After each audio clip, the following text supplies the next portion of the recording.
Under a crisp autumn sky, Leo wandered along the Yarra River, his thoughts drifting from the cooking competition that had brought him here from his family kitchen back in Rome.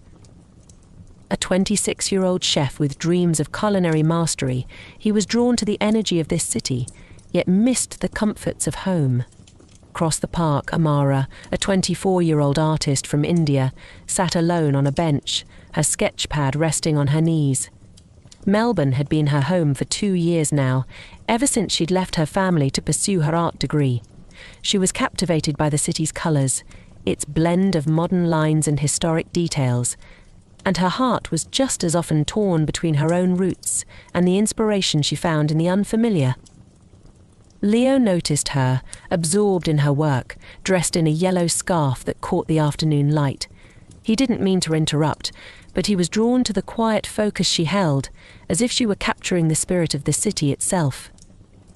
As he approached, she glanced up and met his eyes, surprised but not startled.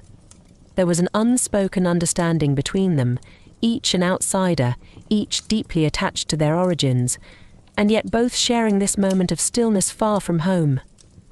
"Your drawing," Leo began, his Italian accent evident. "It's very beautiful." "Are you an artist?" Amara smiled softly. "Thank you.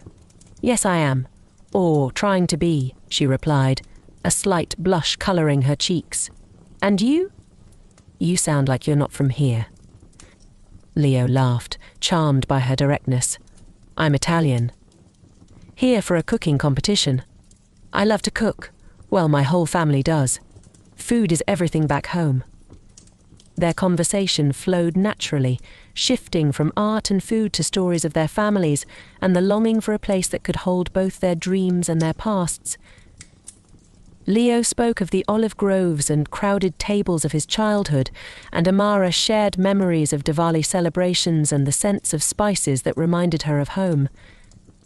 As the sun set, they realized hours had passed without noticing. They agreed to meet again, and in the following weeks they explored Melbourne together, finding hidden cafes and quiet parks, sharing their cultures through little rituals and stories.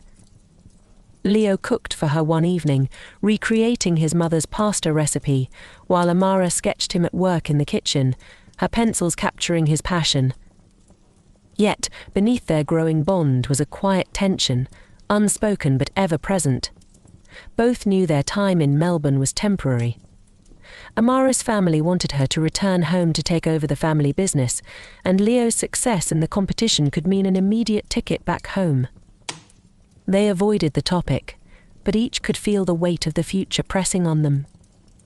One evening, as they walked along the Yarra, Leo finally broke the silence. "Amara, I can't imagine leaving you," he confessed, his voice barely a whisper. She reached for his hand, holding it tightly. "Maybe this is our story," she said softly. "Two travellers who met in a strange city and made it feel like home."